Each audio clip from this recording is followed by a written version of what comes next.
এটা পড়ার পর আমার চোখ দিয়ে পানি চলে আসছিল। আশা করি আপনারা এই গল্পটা শুনে যাইবেন। ইয়া রাসূলুল্লাহ সাল্লাল্লাহু আলাইহি সাল্লাম কি করিনি আমাদের জন্য?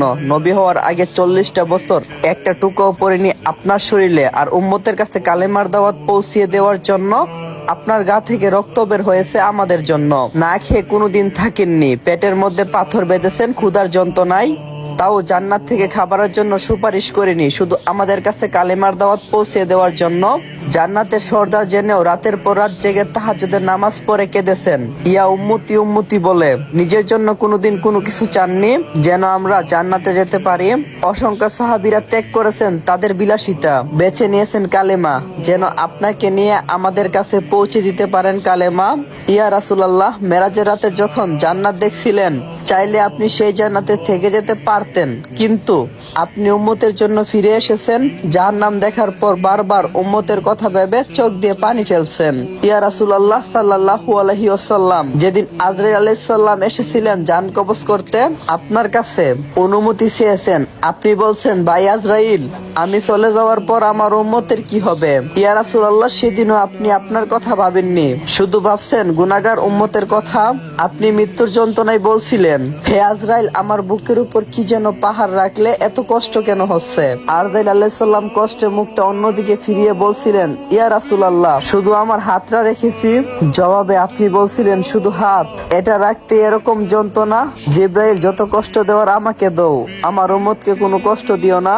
শুধু এই দুনিয়াতে না, কিয়ামতের দিন যখন সকল মানুষ ছুটাছুটি করবে, এক নবীর কাছে থেকে কোনো আশ্বাস না পেয়ে অন্য সব নবীদের কাছে গিয়ে বলবেন, ইয়া নাফসি ইয়া নাফসি, একমাত্র আপনিই বলবেন, ইয়া উম্মতি ইয়া উম্মতি ইয়া উম্মতি।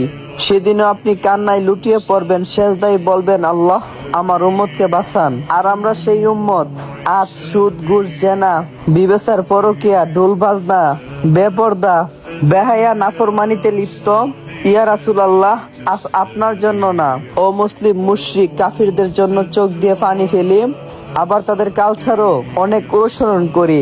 ইয়া রাসূলুল্লাহ, একটু সময় হই আপনার জন্য আপনার দুরূদ পড়ার। আজ আপনার এই উম্মত আপনার যোগ্য হলো না।